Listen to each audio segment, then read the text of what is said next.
بسم الله الرحمن الرحيم. تفسير سورة القصص مع الدكتور هاني إسماعيل، وأتمنى من الله سبحانه وتعالى التوفيق وندرك قيمة العلم. عشان كده قلت لكم زمان، قلت لإخوانكم زمان، مش عارف انتوا فاكرين ولا لأ. الكلام ده من 4 5 6 سنين 7 سنين. قلت لكم لما تعودوا إلى صحيح البخاري وتقرأوا حديث فضل آية الكرسي، فضل آية الكرسي، هتجد إن حتى الكثير من إخواننا اللي بيتناولوا هذا الحديث لا يلفتون أنظار الناس إلى ما قلته للناس. عارفين انتوا الحديث ده بفضل آية الكرسي؟ أبو هريرة لما جعله النبي صلى الله عليه وسلم حارسا على أموال الصدقات والزكاة. عارفين القصة دي ولا لا؟ خلاص، فكان حارسا يقظا مستيقظ، ومش زي دلوقتي وهو يعلم ان العين في سبيل الله دي لها الجنة. مش هنا واحد يقول له احرص يبص يلاقيه نايم مش عارف راح يجيب حاجة وحاجات ما يعلم بها الا ربنا. المهم، فحارس يقظ، فجاء رجل بالليل يتسلل ليسرق من أموال الصدقة والزكاة، فأمسك به وقال له لأرفعنك إلى رسول الله، فبكى وشاك حاجة وعياله. حاجة يعني الفقر، وعياله عنده عيال عايز يربيهم ويأكلهم. ثم قال لأبي هريرة اتركني ولن أعود، فرق له قلب أبو هريرة وقال لك دي أموال صدقة وأمام زكاة، وده فقير وجاي مثلا وعنده عيال، خلاص فتركه. لما حضر صلاة الفجر وذهب وصلى خلف رسول الله صلى الله عليه وسلم، بعد الصلاة فوجئ بأن النبي صلى الله عليه وسلم يقول له يا أبا هريرة ماذا فعل أثيرك امبارحة؟ وسبحان من أطلعه على ذلك. ماذا فعل أسيرك امبارحة؟ امبارحة لأقرب ليلة هو لم يكن معهما. وأبو هريرة ما تعجبش، ما عرفش، ما قالوش إيه بقى؟ عرفت منين؟ مين اللي قال لك؟ أكيد حد قال لك، ده النبي. خلاص، مسألة منتهية وسهلة. فقال رسول الله بكى وشكى حاجة وعياله وتركته على ألا يعود لذلك. قال يا أبا هريرة كذبك وسوف يعود، كذاب، ولا هادي هيرجع لك تاني وهيسر. فأبو هريرة يقول فرقبته لذلك، مادام النبي قال خلاص. فقعد بقى ايه صحيله وجه وأمسك به أبو هريرة. خلاص، وحدث ما حدث بالأمس، بكى وشكى حاجة وعياله واتركني ولن أعود، ولقى له قربه أبو هريرة وتركه وراح يصلي نفس الكلام. يا أبو هريرة ماذا فعل أسيرك امبارحة؟ قال رسول الله بكى وشكى حاجة وعياله وتركته على أن يعود. قال يا أبو هريرة كذبك وسوف يعود. يرجع يسرع تاني يقول فرقبته الثالثة، تالتة بقى، فأمسك به. أول ما جه مسكوا به فبكى وشق حاجة وعياله. قال أبو هريرة لن أتركك، لأرفع عنك إلى رسول الله، ما تحاولش. خلاص، تالتة زي بيقولوا كيلو، تالتة تابتة، خلاص استنفذت مالك، خلاص لقد نفذ صبري عليه. هو أراد أن يسوم أبو هريرة، وعشان تبقوا عارفين ده كان إبليس، وإبليس يعلم مفاتيح المرء ومواقف ضعفه ومواطن ضعفه، وعارف نقطة ضعف كل واحد فينا. نقطة ضعفك المال، النساء، البخل، المال، الحب، الأولاد، الشح نقطة ضعفك ايه، عارفها كويس ودارسها. كل واحد فينا ليه نقطة ضعف. خلاص. ولذلك هو يساومه عن طريق نقاط ضعفه. لما تحب تساوم بني ادم لازم تشوف نقطة ضعفه ايه وتساومه عليها. خلاص. فأراد أن يساوم أبو هريرة لكي يتركه. عارف ساومه بإيه؟ قال له اتركني وسوف أعلمك كلمات. المسألة دي بقى ما تلفتش نظر كثير، لكن دي بتشغل دماغ كل واحد وتستوقفني لمناظرة الكلام. ليه بقى؟ اشمعنى اختار العلم؟ اشمعنى اختار العلم؟ اتركني على ان اعلمك كلمات. اشمعنى اختار العلم؟ كان قادر يكون يوديك 100 درهم. صح؟ صح ولا مش صح؟ تركني يوديك دبة، وتركني كذا كذا كذا، اي حاجة. لكن اختار العلم. ليه؟ قالوا لان يدرك على تماما أن هؤلاء الصحابة لا يساومون بدنيا، ما تكونش عنده حاجة، إنما أغلى شيء عندهم هو العلم. كان العلم، عشان كده ساوموا بيه. قال أن أعلمك كلمات. ولذلك نجح، لأنه دخل من باب الصح، إنه هو فعلا أغلى عند أبو هريرة العلم، وهو ده الباب الصح. ولذلك قال له قابل. قال إذا أويت إلى فراشك فاقرأ آية الكرسي ثم قرأها له. اوعى تفتكر ان الشياطين بيقولوش قرأ، لا بيقروها يا اخويا. خلاص. ثم قرأه يعني أرى الشيطان أرى آية الكرسي لأبو هريرة.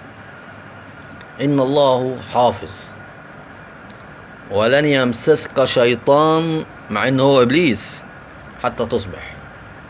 خلاص. وتركه. ولما ذهب خلف النبي صلى الله عليه وسلم قال يا أبو هريرة ماذا فعلك امبارحة؟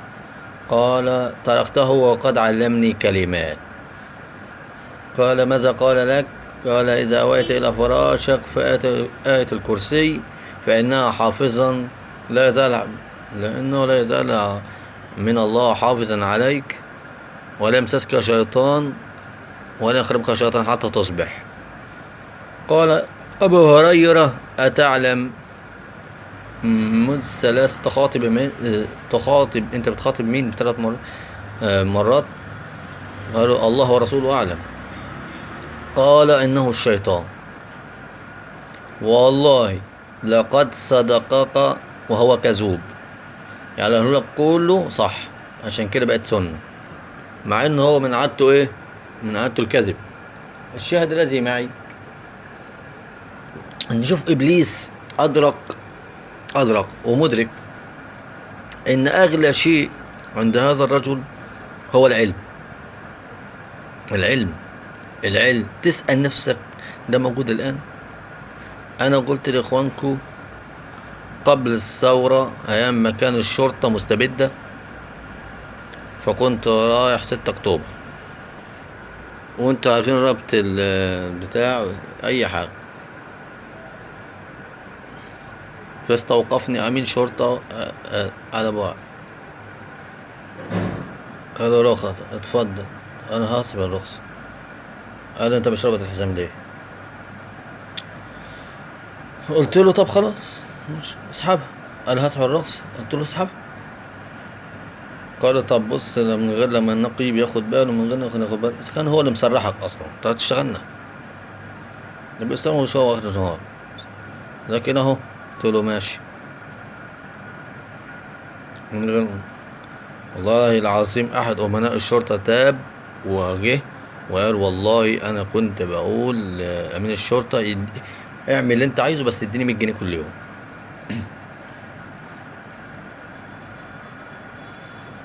كل يوم والباقي ليك ماليش دعوة. أمين شرطة تاب.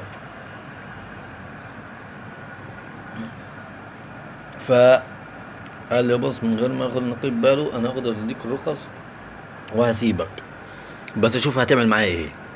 هو طبعا عايز المهموز، عايز الفلوس. ففكرت انا بقى واستحضرت هذه الواقعة. خلاص اساومه بقى، ما انا عايز ابسطه. ما انا قلت طيب لو انا قلت له ان انا فلان الفلاني بس بفسر وبتاع قرآن، وهقول لك تفسير آية ما تحلمش ان حد يقوله لك، وانا بفسر لك قرآن وربنا اعطاني علم وكده، وتسيبني. هيسيبني؟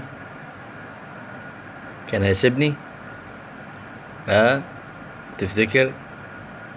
لما ليه اللي ما خدش باله؟ هو تفسيري والله لو فسرت له القرآن كله، مش هو مش بتاعته، مش في دماغه، مش هو ده اللي عايزه. هو عايز ايه؟ المهموز، الفلوس، اللحلوح. 20 جنيه، 10 جنيه، 20 50 جنيه. انك تقول لي علم؟ فانت الان بتساوي الناس بايه؟ انت الان بتساوي الناس ايه؟ الغالي عند الناس انت تساوم بيه. مش هتلاقي للعلم مكان ابدا في هذه الدنيا. انا بقول لك اهو، مش ممكن. خلاص صوم اي حاجه، لكن العلم ما عنده ليه قيمه عند الناس ابدا ابدا. لكن العلم كان عند السابقين اغلى شيء، اغلى شيء. ولذلك الشيء الوحيد اللي ربنا علم نبيه الاستزاده، يقول رب زدني علما. استزاده، علما.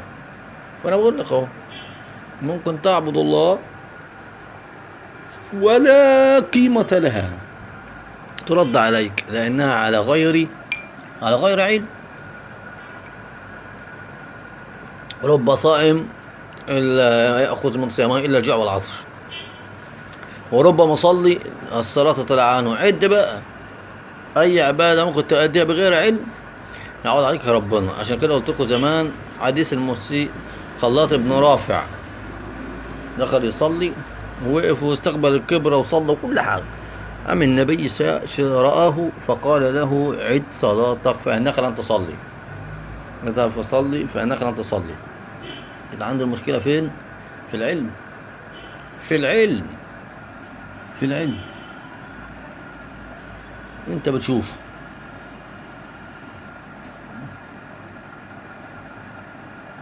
انت بتشوف الكلام ده. هو قاعد بيصلي الامام مثلا ايه، ينسى وبدل ما هي 4 ركعات يخليها 5 ركعات. ايه اللي بيحصل؟ حب قام وراه، وحب قعده، وحب بقول سبحان الله، وحب بقول اقعد انت دلوقتي اجلس فانك في الخامسة، قمت الخامسة. وحب صابوا الصلاة وقاموا، وواحد قام على الطلاق. ما هي الصلاة دي ما هي نافعة ولا هتنفع ببصر.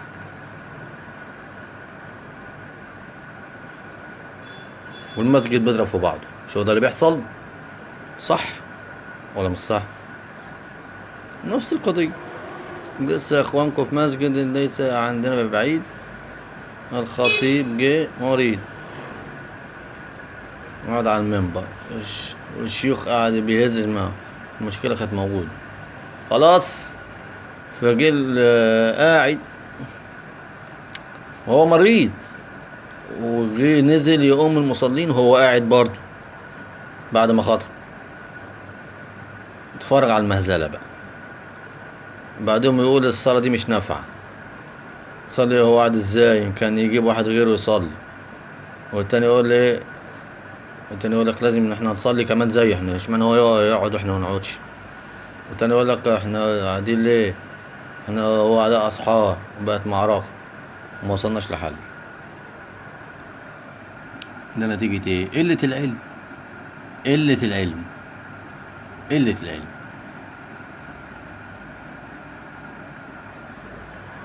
أصبح استعمالها موجود. كلمة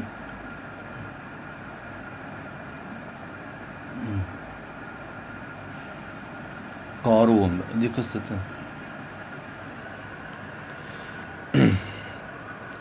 تعلم أن قصة من سورة القصص بيتحدث عن قارون. بمن تحدثت إليكم هذا القصص؟ الراجل ايه بقى؟ فانت على علم بصوت النور، انت على علم بصوت النور عشان تعلمها النساء، ولا رجاله ولا نساء ولا اي حاجه. فالعلم شيء غالي جدا. عشان كده ربنا سبحانه وتعالى بيبالغ بالايه دي. اللي فاهم صح واللي فاهم غلط. اللي فاهم صح ده جاب الصح منين؟ وقال الذين اوتوا العلم. اوتوا العلم لازم تقف معاها دي. بيقول للتعبانين الجهله الذين يركن الى الدنيا جاهل. بيقول ايه الجهله دول؟ ويلكم. انا قلت لك كلمه ويل دعوه بالهلاك. ده في الاصل، في اصل اللغات، لكن اصبحت تقال ويراد بها الانكار. يعني اذا اردت تنكر على انسان ويلك، ولا ورد حقيقة معناها. خلاص اصبح استعمالها عند العرب، وهي استعمالها كده موجود. موجود والله. لكن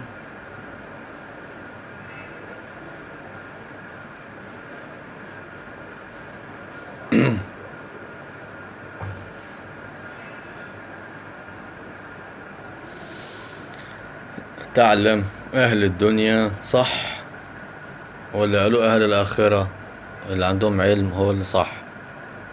خلاص. فخسفنا به وبداره الارض. ادي عم قارون بقى. والخسف انك تجعل ما على ظهرها في بطنها. نسأل الله لنا ولكم السلامة. يبقى ربنا خلى الارض ابتلعته هو وداره بكل ما فيها. يلا يا عم، يلا يا عم. زي ما بتشوف كده يطلع زلزال بركان، انسى. كل سنة وانت طيب، كل سنة وانت طيب. الله. ده الناس فاهمة بقى ان ربنا وصى عليه بقى بيحبه، يبقى الرسالة من الله. اللي لا، لو بيحبه ما كانش ايه خسف به الارض. الغلبانين دول كانوا فاهمين ان في حظ عظيم. لو ذو حظ عظيم ما كانش حصل معاه كده. خلاص. ف يقولوا ايه بقى؟ فاصبح الذي، شوف الاول بقى فخسفناها به وبداره الارض. خد بالك من الجاي. فما كان له من فئة ينصرونه من دون الله وما كان من المنتصرين. يوم يقول لك ايه؟ خد بالك بقى. الانسان احيانا اما ان ينتصر بنفسه واما ان ينتصر بغيره. صح ولا لا؟ يعني ينتصر بنفسه، انا داخل خناقه مثلا، راجل بشيل حديد وعضلات وبتاع مش عارف ايه وبكسر الدنيا، يبقى انا انتصرت بنفسي. لا مش قد الموضوع ده، بس حبايبي كتير فجبت لي 5 6 7، اضرب اقدر يا جدع، كسر يا جدع، كسر الدنيا، يبقى انت كسرت بمين؟ كسرت بغيري. فالانسان اما ينتصر بنفسه اما ينتصر بغيره.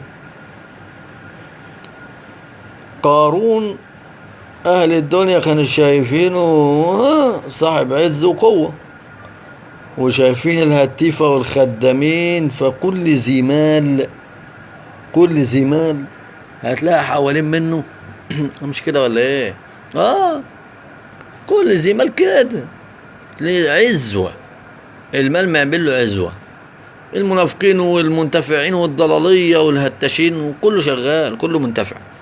ولذلك خش كده عند واحد ساري كده ولا مبسوط، ولا موظفين ولا مش عارف ايه، اللي بيبوس ايده ولا يا باشا ولا ربنا يخليك لينا وانت في زيك وانت مش عارف ايه، خش لخبط انت معاه في كلمة بقى ياكلوك. ما هم بيقبضوا، يخش ياكلوك ليه؟ بيقبضوا منتفعين. عشان كده قلت لكم في كلمات ان الغني اذا تكلم بالخطأ بيهرتل، بيقول اي كلام. الهتيفة بقى قالوا صدقت وما نطقت محال. سقف ولا ينور. الله يفتح عليك يا دولار. دولار. أما الفقير إذا تكلم صادقا قالوا كذبت وأبطلوا ما قال. إن الدراهم في المواطن كلها تعطى الرجال مهابة وجلالة، هي اللسان لمن أراد فصاحة، وهي الرجال لمن أراد قتالا. هي كده، هي كده. فكان لي الحاسية والهتيفة واللي بيقابلوا الأيادي المنتخبين واللي. طب لما ربنا خسف بيه بقى، شوف ربنا قال لك ايه: فما كان له من فئة، مش فئة، من فئة، دليل على التقليل. ومفيش واحد حتى نقصه ولا واحد ينفعه. فده حسنه.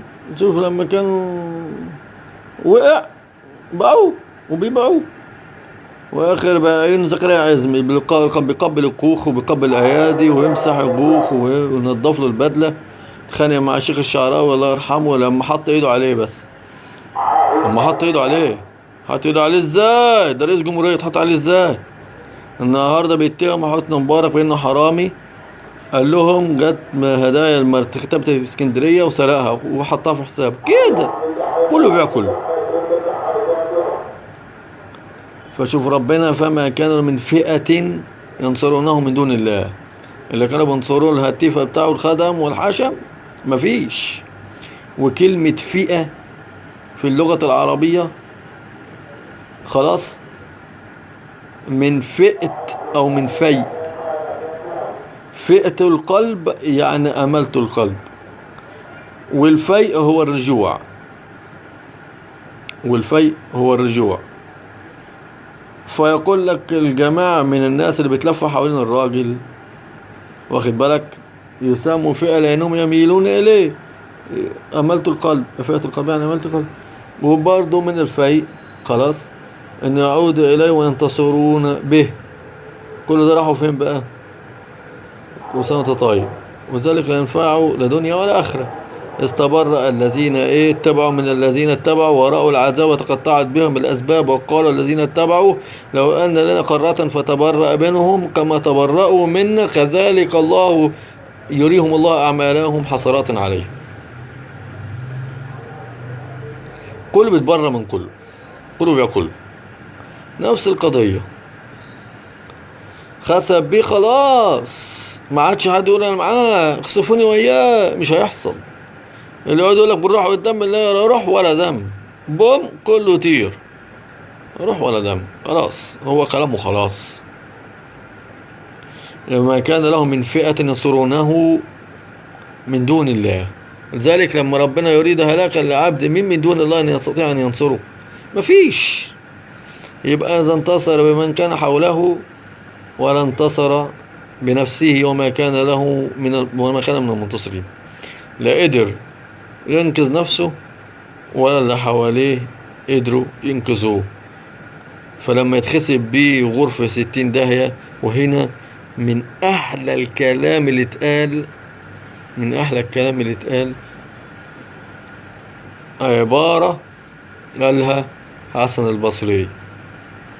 قال ايه: زهد عيسى في الدنيا على النبي صلى الله عليه وسلم. سيدنا عيسى من أزهد الناس.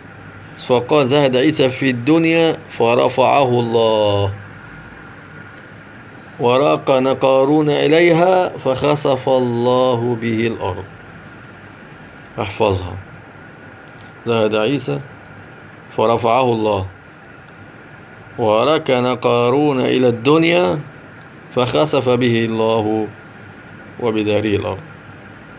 فخلت الدنيا تنفعه فخسف الله به. يبدأ هنا بقى عند الصدمات دي ونزول العذاب الناس تبدأ تفوق. والله. فبتوع الدنيا بقى خسفنا به وبداره الأرض فما كان من فئة ينصرونه من دون الله وما كانوا منتصرين. فأصبح الذين تمنوا مكانه بالأمس كزمح اصبح، كلمة اصبح البعض يقول لك ده معنى كده كان بقسم بيه وبداره بالليل، الناس صبحت الصبح تقول الكلام ده. والبعض بيقول لا، ده اصبح بمعنى صار، اي صار الذين كانوا يتمنوا مكانه بالامس انه يغتنم مثل ما اوتي قارون انه حظ عظيم.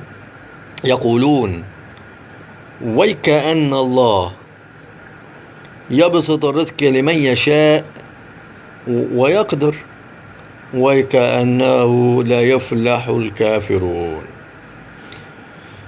وي اللي هي التركيبة ويكأن دي اللي قدامك دي، يعني ايه ويكأن؟ بعد يقول إن دي كلمة تقال على سبيل التعجب، خلاص. والبعض يقول إن الوي معناها ألا أنه، ألا إنه، خلاص. والبعض يقول إنها تقال على سبيل الإنكار. أيا كان تعال نبص لها كده.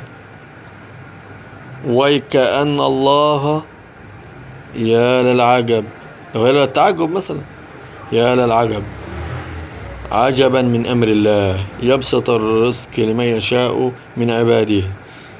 يبقى قبض الرزق وبسط الرزق، خلاص، ده ليس خاضعا لا حب ولا لبغض. فإذا رأيت من وسع الله عليه إياك أن تعتقد أن هذا دليل على الحب، وإذا رأيت من ضيق الله عليه فلا تعتقد أن الله دليلا على البغض، وإنما هذا خاضعا لمشيئة الله. ويكأن الله يبسط الرزق لمن يشاء، ويبقى القضية خاضعة لإيه؟ للمشيئة بس، لكن لا علاقة لا بحب ولا ببغض. إن شاء الله نوسع على هذا ليه؟ لحكمة يعلمها هو، فممكن يكون غضبان عليه يوسع عليه، تصدق ممكن ربنا يغضب ويوسع، طبعا. طب اقرأ كده القرآن. فلما نسوا ما ذكروا به فتحنا عليهم أبواب كل شيء. مثلا ناس نسيت ذكر الله وربنا، فتحنا عليهم أبواب كل شيء. آه يعني يبقى عاصي وربنا يوسع عليه. ليه؟ لأنه ده ربنا سندرجهم من حيث، ده من حيث لا يعلمون بقى، اللي هو إن فاكر إن هو ربنا بيغضب عليه يضلمها له، لكن ما يعلمش إنه يوسع عليه. ليه؟ عشان يزداد. لذلك فإن وإملي لهم فإن كيدي متين، إنما نملي لهم ليزدادوا إثما، إنما يزداد لما ياخدوا، لما يقوم ياخدوا تبقى هي الأخذ.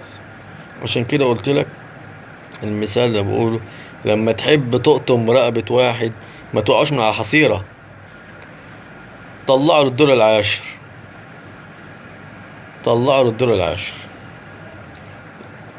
هيبقى طلعوا للدور العاشر، يوم يخليه يعبي ويشيل ويعبي ويشيل يعبي زي حسني كده، وتشوف وصله لغاية فين وفي الآخر بقى فين.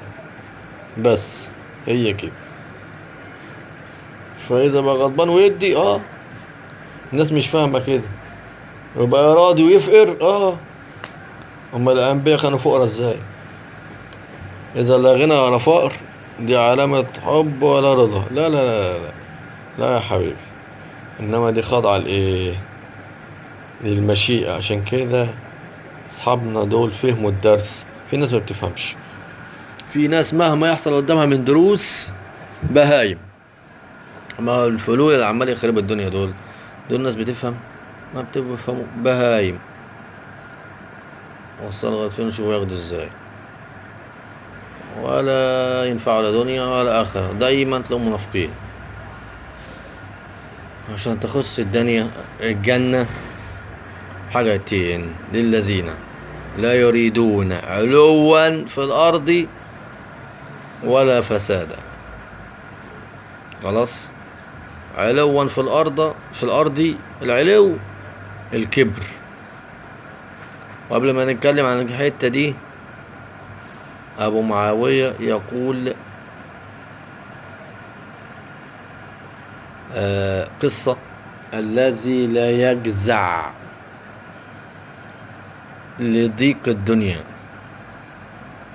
ولا ينافسه في عزها فذلك الذي لا يريد علوا في الأرض. الذي لا يجزع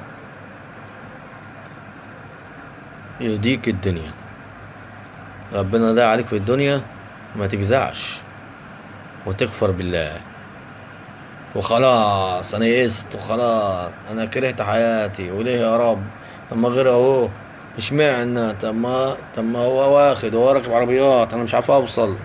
ده اللي بيجزع على ديك الدنيا. وعشان كده يتنافس في عزها.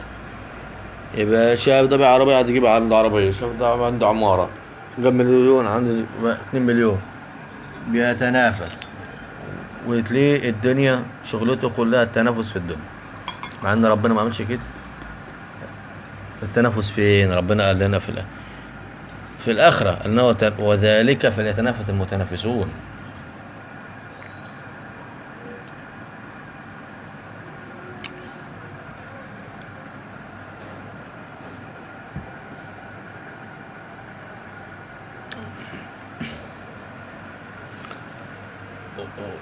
ذلك تنافس في الدنيا، ده جاب عربية جيب انا احسن منه، ده جاب عمارة، ده مش عارف ايه. شوف بقى،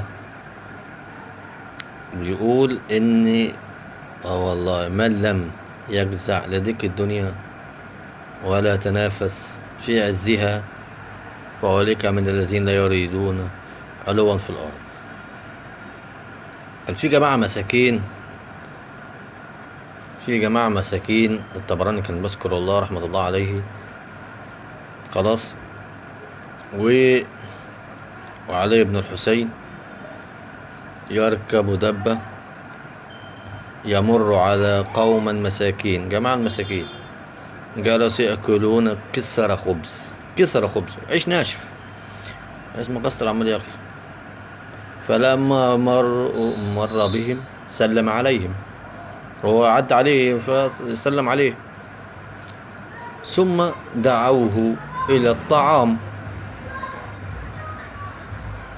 ويبصش بقى، تخيل انت المنظر لما تبقى راكب مرسيدس فخرة ولا شبح ولا همر ولا احدث عربية في الدنيا، وتعدي بقى يا جماعة بياكلوا عيش ناشف مثلا كسر خبز، يقول لك اتفضل، تقول اتفضل ايه يا ابني، ده احنا بتوع الكباب يا ابني واللحمة يا ابني. اتفضل ايه؟ فشوف قالوا له اتفضل، وهو علي بن الحسين، علي بن الحسين ده كان جاه ومال وشرف ومال ودنيا فلوس ومالا، كل اللي انت عايز تقوله. فدعوه فنزل من على دبته وجلس يأكل وهو يتلو آيات الله الحكيم. قوله تعالى: تلك الدار آخرة نجعلها للذين لا يريدون علوا في الأرض. ولما فرغ قال: قبلت دعوتكم فاقبلوا دعوتي. فأخذهم إلى بيتهم فأطعمهم وكساهم.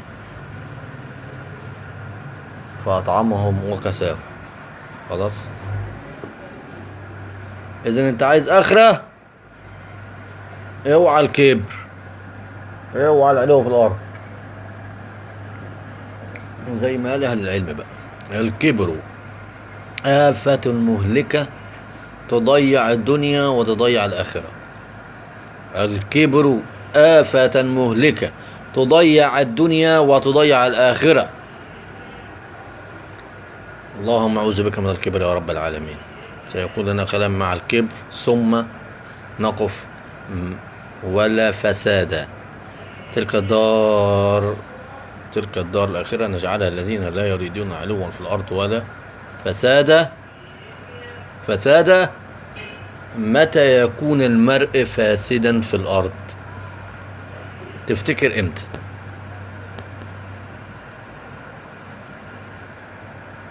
ها، متى يكون المرء مفسدا في الأرض؟ الفساد في الأرض ليه معيار لازم تعرفوه. ده بقى لو حبيت تكمله وتعرفه يبقى إن شاء الله أشوفك يوم الخميس إن شاء الله مع دكتور هاني إسماعيل. سبحانك اللهم وبحمدك، أشهد أن لا إله إلا أنت، نستغفرك ونتوب إليك. اللهم تقبل منا، آمين آمين. أقول قولي هذا وأستغفر الله لي ولكم. خلاص، إذا أنت عايز آخرة اوعى الكبر، اوعى العلو في الأرض، زي ما قال أهل العلم بقى. الكبر آفة مهلكة تضيع الدنيا وتضيع الآخرة. الكبر آفة مهلكة تضيع الدنيا وتضيع الآخرة. اللهم أعوذ بك من الكبر يا رب العالمين. سيكون لنا كلام مع الكبر ثم نقف ولا فساد. تلك الدار الآخرة نجعلها الذين لا يريدون علوا في الأرض ولا فسادا. متى يكون المرء فاسدا في الأرض؟ تفتكر امتى؟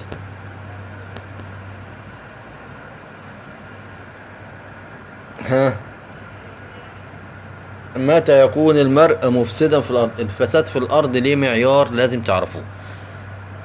ده بقى لو حبيت تكمله وتعرفه يبقى إن شاء الله أشوفك يوم الخميس إن شاء الله مع دكتور هاني إسماعيل. سبحانك اللهم وبحمدك، أشهد أن لا إله إلا أنت، نستغفرك ونتوب إليك. اللهم تقبل منا، آمين آمين. أقول قولي هذا وأستغفر الله لي ولكم.